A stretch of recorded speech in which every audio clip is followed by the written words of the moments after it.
What's Mino saying? And then Mino's other client, There he is. Paul, is apparently staying. Well, not if he could help it. So you're happy with what they're doing, United? Yeah, I told you. This is the opposite. This is the opposite of the other two clubs. Yeah. Oh man. I'm not. It's not going to work out for United. I'm going to tell you that now. But am I happy with what they're doing? Yes, because I'm glad that a club is going to not get bullied.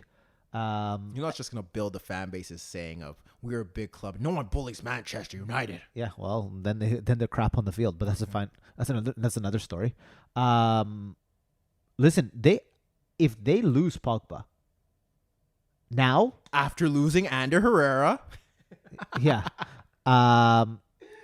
If they lose Pogba and they could lose Romelu as well. we ever gonna talk about how bad that Ander Herrera signing was? No, I just am glad he's gone. Okay, fine. He's trash. But if they lose both those players, and the transfer window for the EPL does close in 2 weeks, what does that United squad look like? But that's one of the reasons why they don't want to sell him. I know, but like what I'm saying is, and we've said this for the last number of weeks, they haven't done anything in the transfer market, and time is slowly winding down here. If Inter come in with 70 million for Lukaku, are you really going to turn down? You're going to turn that down not because you wouldn't want to take it, but you're now afraid of not bringing anybody in. I think, and I think this is wrong, but I think that if one of the two are going to go, it's Lukaku, especially if Icardi leaves, who we'll get to in a bit. But I also think that they feel more comfortable letting Lukaku go if like they really have to. Okay.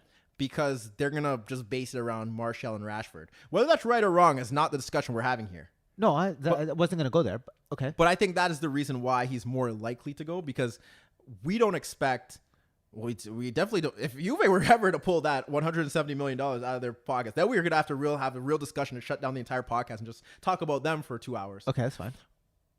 But I don't think Real Madrid's going to meet them there. And wasn't the rumor that Real Madrid was going to throw in a player, or is that just paper talk? Oh, if Real Madrid really want to, and they want to throw in a player, and United say no.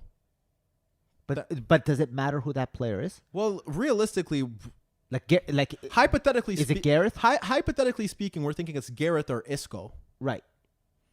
Which I think neither of them really help.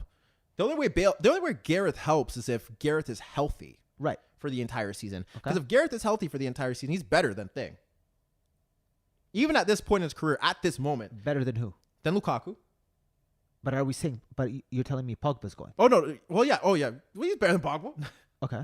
But then that. But then what's that midfield look like? Exactly. But regardless, who the hell are they going to buy? Who are they going to buy to play in that role? But so here's the other thing. Let's say. Let's before you get to your point. Okay. Let's say Real Madrid were stupid enough and have the $170 million. Okay. Number one, what are they going to do with that? Okay. And number two, even if who are they going to who fills the void? Not who can they attract at this moment. But I've read so many United fans saying, "Oh, players are would they want to come to United? They're overvalued." People ask, Harry Maguire for 80 million is the perfect example. Okay? Look, if they keep all their players and they buy Wan Bissaka for 50, no name Daniel James for, and excuse my ignorance, but he's not a great player, not a player that's going to put you in the top 4. Sorry. Correct.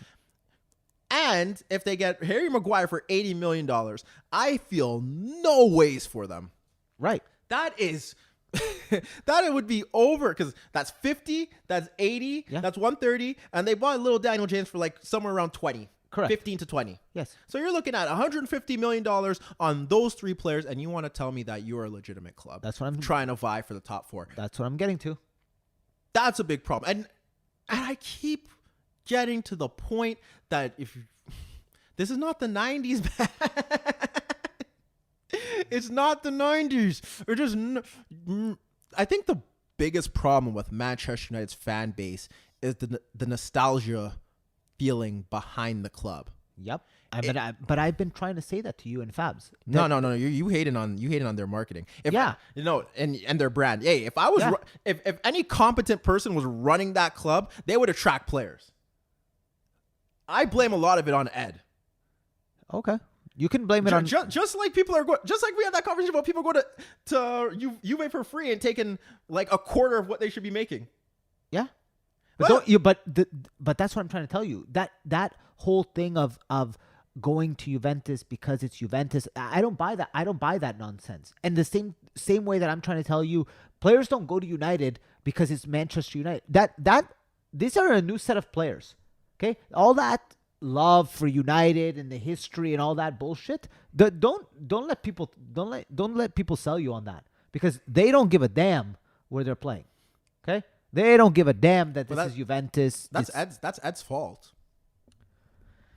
You see what a few poor transfer windows could do, because that's a relatively new thing. If you're gonna bark that's a relatively new thing. Correct. And that is you could say that's post Mourinho. I would actually say it even goes a little bit further back. That's post Mourinho. If Ed didn't let's be real. If Ed didn't handicap Jose would have got the players that he wanted. Sure. Yeah, I won't argue with that one. They've spent their money poorly. Yes. The money is there, and they could have got, frankly, barring the elite of the elite, and United has never been the ones to buy the elite of the elite. They've kind of developed the elite, or they've had the elite there. They've had players that had the potential to be elite players, go there and then develop them there. But they should be able to buy whoever the hell that they want. And that also applied to them during the Mourinho phase. Correct. But now with the whole Solskjaer thing and everything that happened with Mourinho after that, and like I said, Ed does deserve a lot of blame for this. And whoever else is running the shit up there, that is why they are where they are. And I still think that the problem, the only disadvantage that they have right now is that so many teams have holes that they need to fix. And because where United were what they are with the people running this club, the way they are running it, and the manager that they have in there, that is why they're not getting who they're getting. If United finish the transfer window with this squad, they will be in another year where they're fighting to get into the top, that fourth place spot. But that's already the case right now. We don't got much time left, and I don't think they're able to pull off any major signings that can make us be like, oh, well, that player comes in, so that really elevates them to another level. That's what I'm saying. But that is, but they could do the opposite. They could lose a player for me to say I can't see them finishing in the top four. I don't think we could. Look, this is the reason why we are never going to have that conversation until we see some games. I still think we won't have that conversation, is because Chelsea are handicapped in whatever position they're in, and because Arsenal haven't done a goddamn thing either. So they are very lucky. They will always be, and I don't see any team behind them making that big jump just based off quality and just the way things work. I don't know. I don't have faith in Leicester. I don't have faith in Wolves. I don't have faith in Everton. I don't have faith in anyone that finished behind them to make that leap. Jump? Yeah. Over those three teams. So that's why I stand where I stand. So I blame the owners for all that stuff, but I also blame the fans for the expectation, the nostalgia, the fact that I don't know if they're rioting over there. I don't know if they're protesting. I know that the United fans don't like Woodward. Right. But I don't know if they're doing enough. They have a big fan base. Yep. A huge one. And they can make their voice heard and force the ownership to attempt to do something. Because I haven't heard a peep. No. To be honest, neither have I. About United doing anything significant in this market to help. So are they trusting in Ollie, and are they trusting in the players that they have to develop and take it up another notch. I've seen them throw out contracts to every goddamn person that doesn't deserve one. Mm-hmm. But this is where I blame it. And I go back to the point before we switched off into whatever we're talking about. The nostalgia factor is so big. The fact that Ferguson comes to every goddamn game. The fact that he is still in, and not for the history behind it or looking back. He is physically there. Yep. I think that's a big problem. Why are you there, old man? Why can't you stay at home and watch the games? Why can't you support from afar? Why do you have to be there week in and week out? You are not coaching. And if health reasons said that you couldn't coach and be out there every single week, you don't have to be there every single week. Get your little lackeys to do the job, and you just show up for the game because that's what you're doing now. Yep. Why are you there? And then I look back to the fans and looking back at the fact that the young kids and putting faith in the youth. Look, we've said it week in, week out. Marcus should not be getting paid $300,000 a week. Nope. And please show me something this year, or else we're going to kill you even more. Anthony Martial is not who they thought they spent all that money on. Jesse May, and I like Jesse. Jesse is not going to be the player that people thought perhaps he could be. With the verdict is still out on Paul. I don't have faith in Pereira or McTominay or Matic is done. Yep.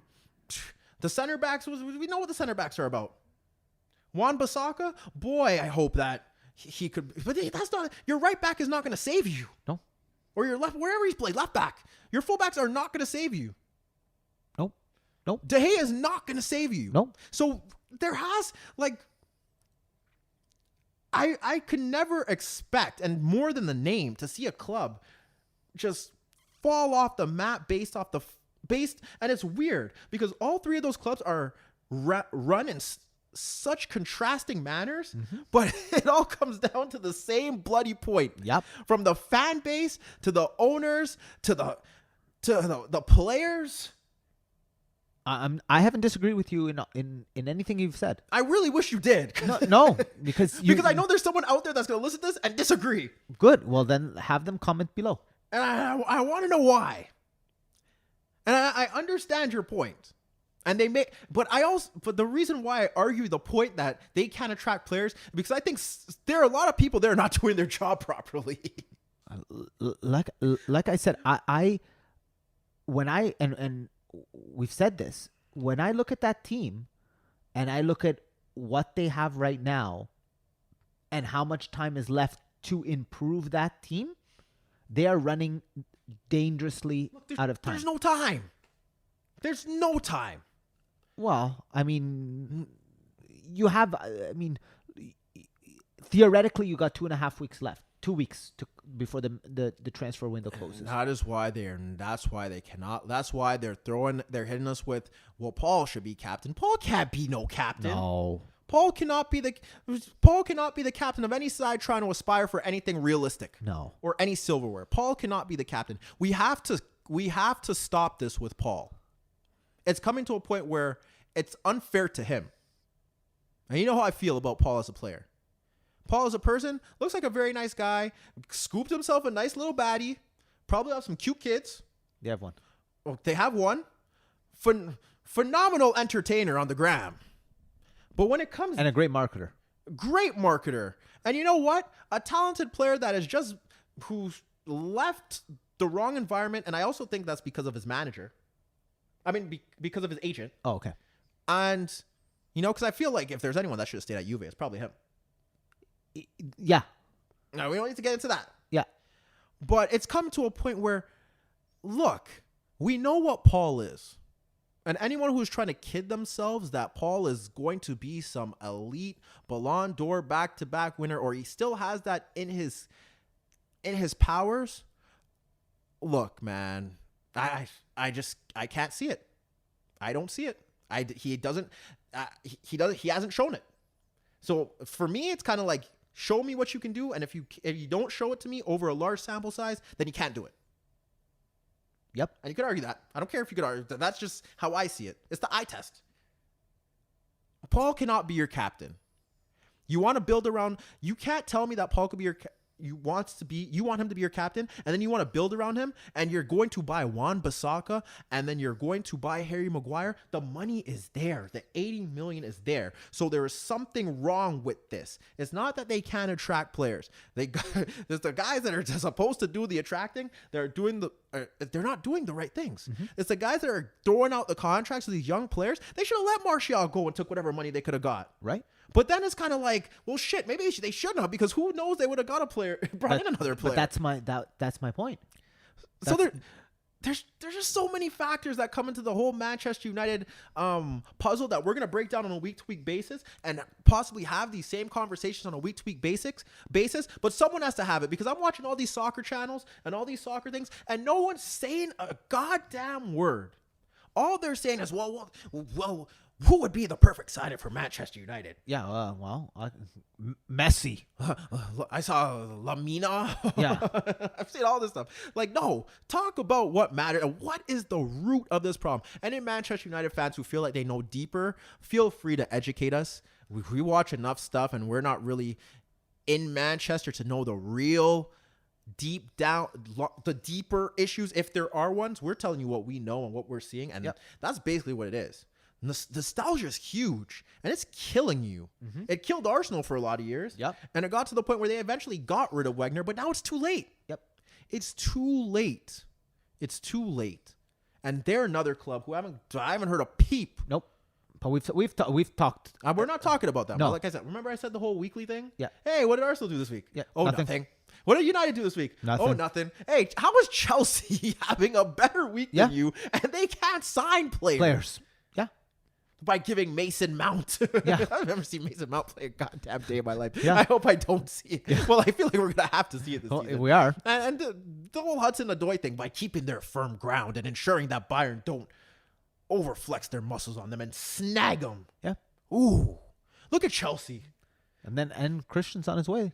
Oh yeah. All it took was a transfer ban for them to, possibly do some good. Give us the youth and the attractive football that we've been. They're crazy if they think Frank gonna play some attractive football. Oh, no, he's not. They'll be sitting on the edge of their box and trying to hit on the counter so fast. Yeah. Oh man. He'll get taught that after week 1. Oh man. Well, Frank. He'll try to play that attractive football week 1, get beat down, and say, okay. Yeah. Reset this. Yeah. Let's go back to the basics. Yeah. But that's how I feel about United. Pogba, if you think he's gonna stay. Do you think Madrid are going to push the button? No, I think it's more the other thing we were talking about. He may want to go. United is not going to let him go because they're not going to be able to bring anybody in return. It's not about whether Madrid.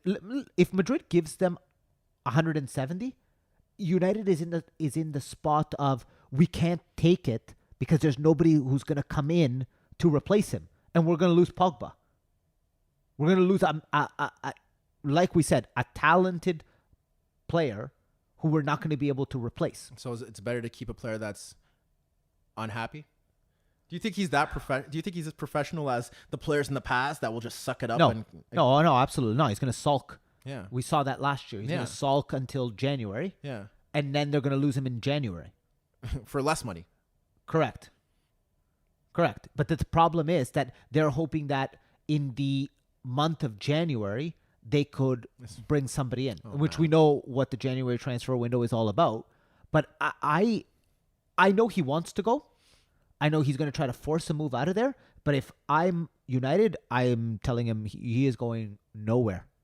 Well, I will counter a point that if Zidane's not going to use Isco in that midfield, I do think that a midfield right now of Paul, Tony, and Casemiro does make them better. Because I know Luka is obviously the guaranteed starter on paper, but Luka's getting old. And he had a really rough season last year. He really struggled.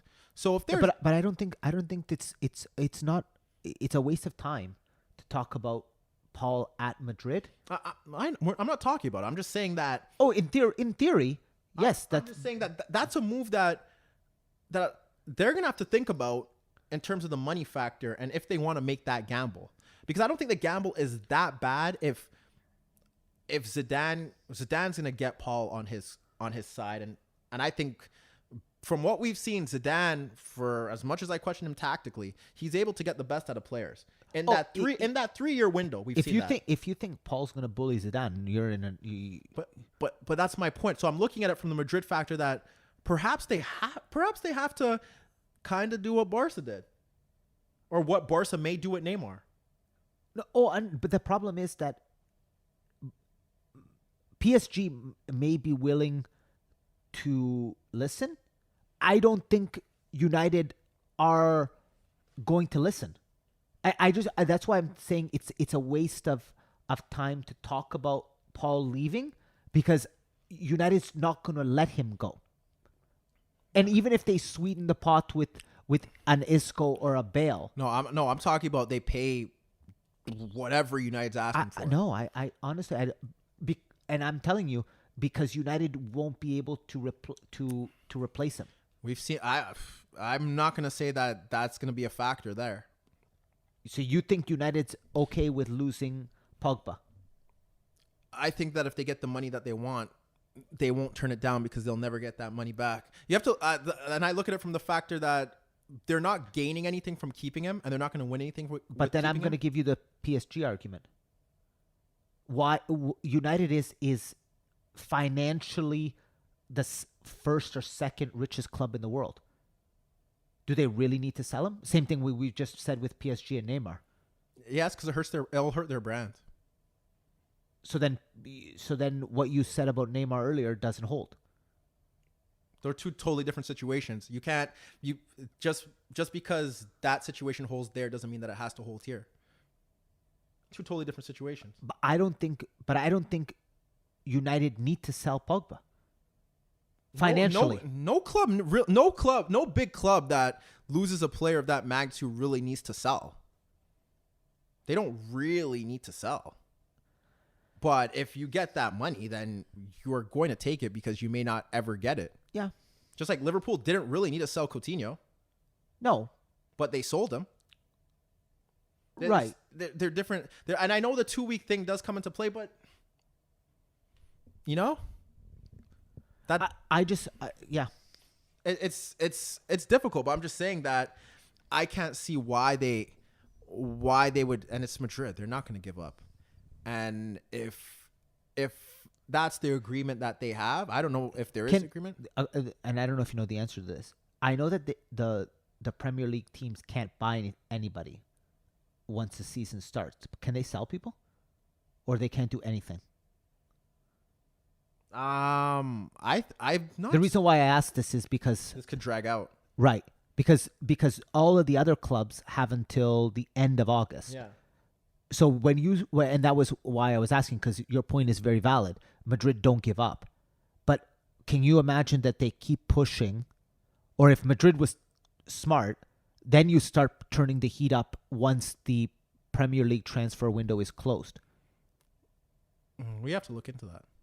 I'm just saying, from a tactical side of business and stuff like that. Yeah, we have to look into that. They want, how much did you say that they want for Pogba? Roughly like 170. 170. So Madrid is at 100 right now, right? Yeah. So let's say once the Premier League transfer window closed, they come in with 150. Now what do you do if you're United? Now you're really handicapped. Yeah, I'm looking at it right now. Okay. Just to see. I'm just looking at it from that side, because now if you're Madrid, you really do have an ace up your sleeve. You can wait until that transfer window closes. They cannot pick up anybody, and then you throw the big cash at them, like you said about never getting that offer again. And now what do?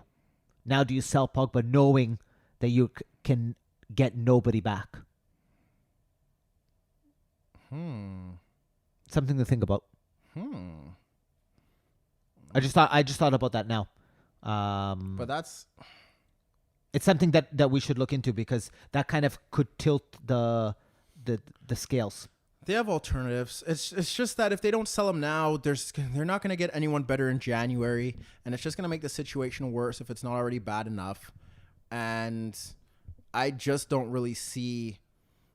I don't really see any good it would be to keep him there if they get that money.